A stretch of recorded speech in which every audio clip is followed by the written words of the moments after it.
motor racing and rallying, you have to win the hard way. You match a fine car with a top driver, and then you try and break both their hearts with practice and more practice.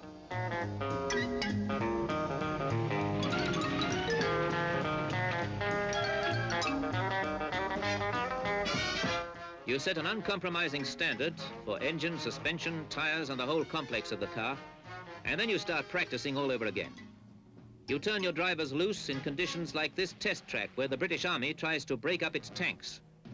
You watch and time them having their own private battles, and if they survive, you still haven't won a single race, but at least you know you're in the competition business.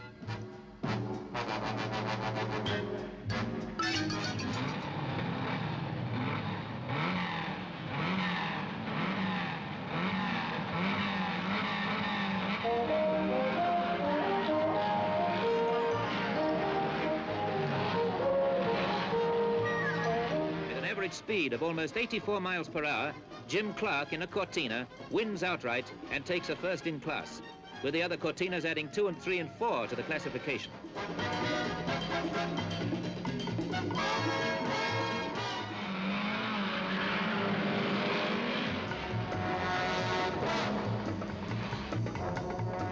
On the 2nd of May, it looked like a Ford benefit on the starting grid at Silverstone.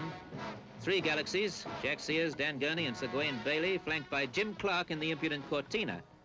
Behind them are the Cortinas of Peter Arundel, Chris Kraft and Frank Gardner. Behind them, the field. Anxious moments for Australian Frank Gardner in Cortina 27. Some more grass track racing from a Mini and a Cortina.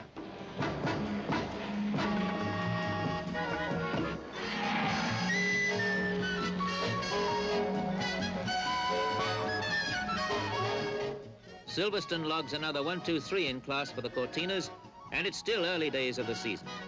Time enough for Cortinas to win a further 6 international events in Denmark, Belgium, Sweden, and Switzerland.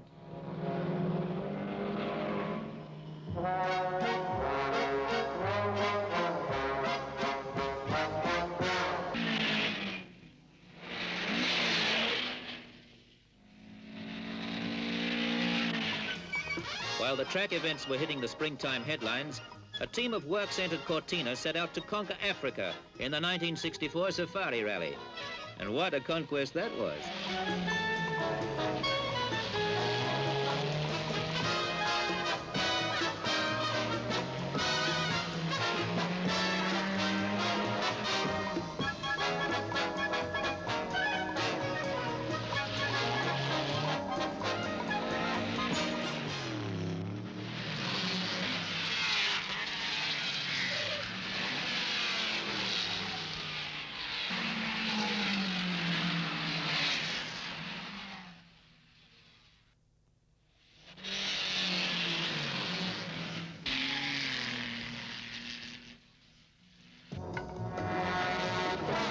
Locally entered Cortina 193 gets a class win for Sweden and some more trophies for the international sideboard.